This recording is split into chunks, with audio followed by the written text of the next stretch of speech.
আজকের ভিডিওর প্রথম প্রশ্ন, কুরবানির সাথে আকিকার কোনো সম্পর্ক আছে কি না? সঠিক উত্তরটি হবে না। কোনো ব্যক্তি সামর্থ্য থাকার পরও যদি কুরবানি না দেয়, তাহলে আমাদের প্রিয় নবী কি বলছেন? সঠিক উত্তরটি হবে, আমাদের প্রিয় নবী বলছেন সে যেন আমার ঈদগাহে না আসে।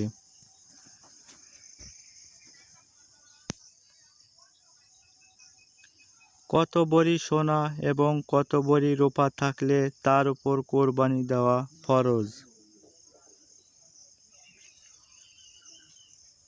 সঠিক উত্তরটি হবে 7.5 ভরি সোনা এবং 52 ভরি রূপা থাকলে তার উপর কোরবানি দেওয়া ফরজ।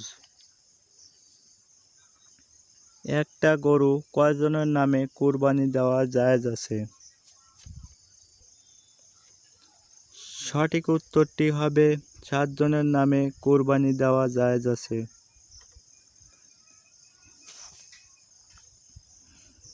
কোরবানির গোশত কয় ভাগে ভাগ করা ফরজ? সঠিক উত্তরটি হবে 3 ভাগে ভাগ করা ফরজ। কোরবানি কি? সঠিক উত্তরটি হবে ত্যাগ করাকে কোরবানি বলে। কার মাধ্যমে প্রথম কোরবানি শুরু হয়েছিল? সঠিক উত্তরটি হবে হযরত ইব্রাহিম আলাইহিস সালামের মাধ্যমে কোরবানি প্রথম শুরু হয়।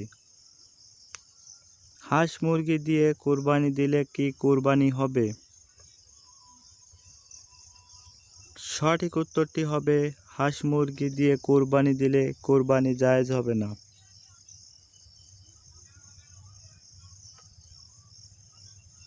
কোরবানির পশুর বয়স কত হলে কোরবানি দেওয়া যাবে?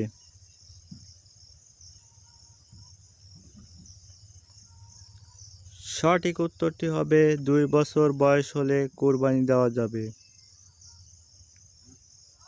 দাঁত দেখে পশুর বয়স নির্ধারণ করা এটা ঠিক? সঠিক উত্তরটি হবে কথাটি ঠিক। কয়দিন পর্যন্ত কোরবানি দেওয়া যাবে?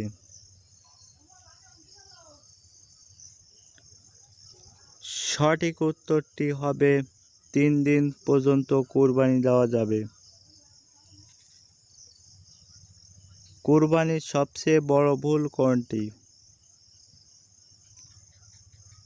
সঠিক উত্তরটি হবে সবচেয়ে বড় ভুল হলো নিজের কোরবানির পশু নিজেই জবাই না করা।